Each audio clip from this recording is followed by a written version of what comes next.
Assalamualaikum po sa inyong lahat. O sa wikang Tagalog po, ay sumainyo pong lahat ang kapayapaan. Ako nga po pala ang inyong lingkod, Yuritech at your service. Ito pong tanggap ko ngayon dito ay Samsung Galaxy S20 FE at ang concern po ng aking kliyente ay nagloloko daw po ang charging at minsan nawawala ang display. Damage na rin daw po ang FPC connector bago niya ipagawa sa ibang technician. Ang ginawa raw po ng dating gumawa ay pinalitan daw po niya ng bagong FPC connector. Okay naman daw po sa umpisa, ngunit makalipas daw po ang ilang araw, ay nagloloko na daw po ang charging at display ng unit.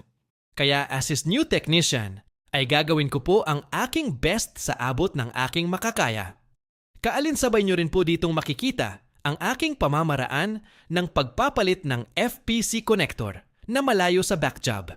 Ito pong pamamaraan na ginagawa ko ay maproseso't matagal. Subalit ang resulta naman nito sa ating finished product ay paniguradong matibay, dekalidad at hindi tayo ipapahiya sa ating mga kliyente.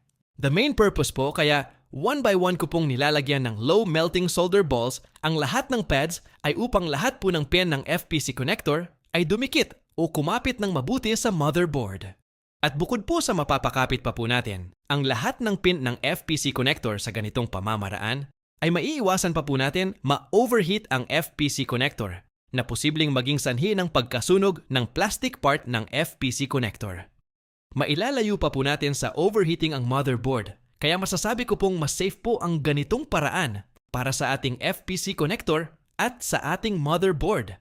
Matagal at parang nakakainip man po ang ganitong pamamaraan. Kung ang kapalit naman po ay ang kaayusan at kapanatagan ng ating mga kliyente, ay di po ba't mas mainam po yun kesa sa gawang-gawa ngayon, balik bukas.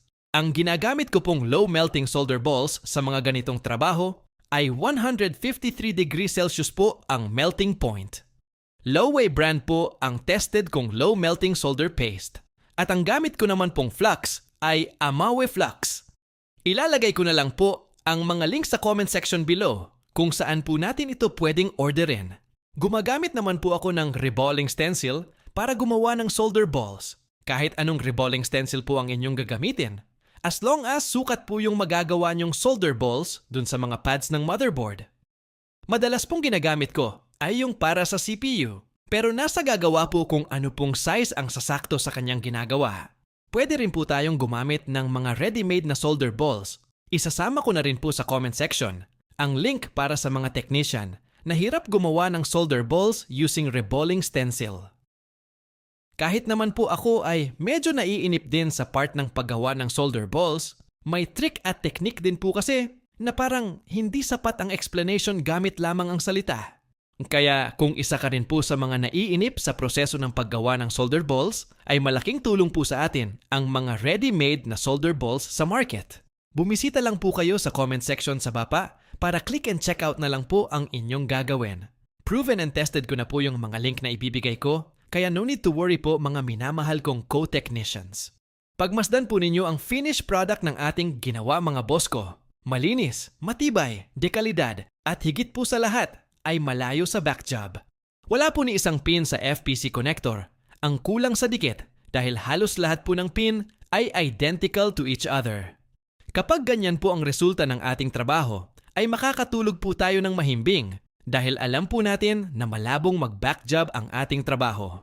Shoutout time po muna tayo sa aking mga boss na sina Lods Jumar Villaluna Ferolino ng Dipolog City, Zamboanga del Norte. Shoutout sa boss kong si Eugene Ilao ng Manila City Plaza, Quiapo, Manila.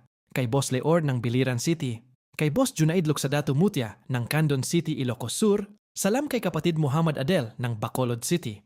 At shoutout po kay Boss Centeno Ariane ng Arc Apple Tech from Victoria, Tarlac. Shoutout din po kay Boss Smith Dick ng Muntinlupa City, kay Jumar ng Jum Cellphone Repair from Santa Rita, Samar, kay Boss Jose Rio Boca ng Tibiao, Antique, kay Boss John Braille Calvo ng Rosario, Batangas, kay Boss Eldevi Selma, kay Boss Ansari Dunding Mangilay, nakapitbahay ko lang daw po, kay Boss Mark Bandon Guru II, at shoutout po kay Boss Ariel Nartates from Cuyapo, Nueva Ecija.